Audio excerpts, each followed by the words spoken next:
Lyndon B. Johnson, the man, the myth, the legend. Lyndon B. Johnson was the 36th President of the United States of America. He was first put into the presidency after the assassination of John F. Kennedy. Contrary to popular belief, Lyndon B. Johnson was a large civil rights activist. During his time in office, 3 civil rights bills were passed as well as Medicare.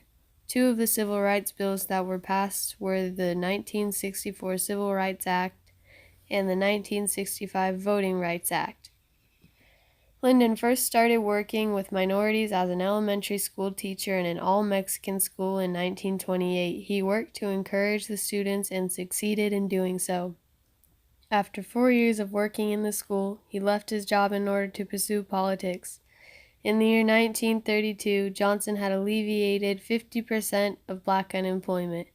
6 years later, in 1938, Johnson secured federal funding in Austin, Texas, for slum-dwelling whites, Mexicans, and African Americans.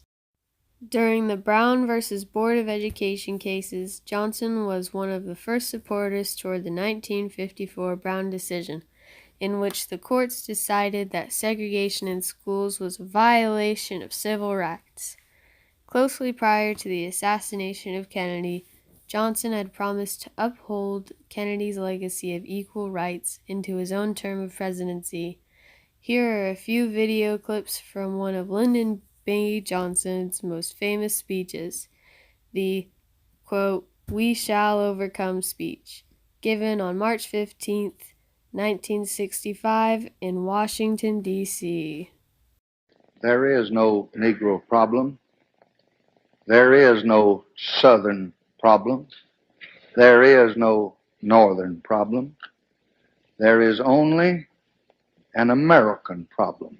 Every American citizen must have an equal right to vote and excuse the denial of that right.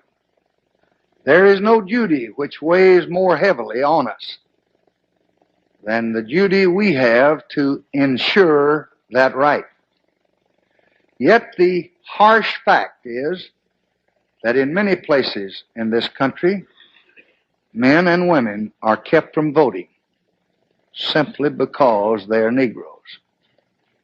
Following this legacy, in the same year as the speech, 1965, Johnson helped to pass the Higher Education Act that was extremely successful in giving financial aid to poor black colleges, leading to a quadruple in African American enrollment. Lyndon B. Johnson did not try for re-election in 1968. His work in civil rights did not move much further, though his final overt appearance was at a civil rights symposium. Johnson died in 1973 at age 64 of a heart attack.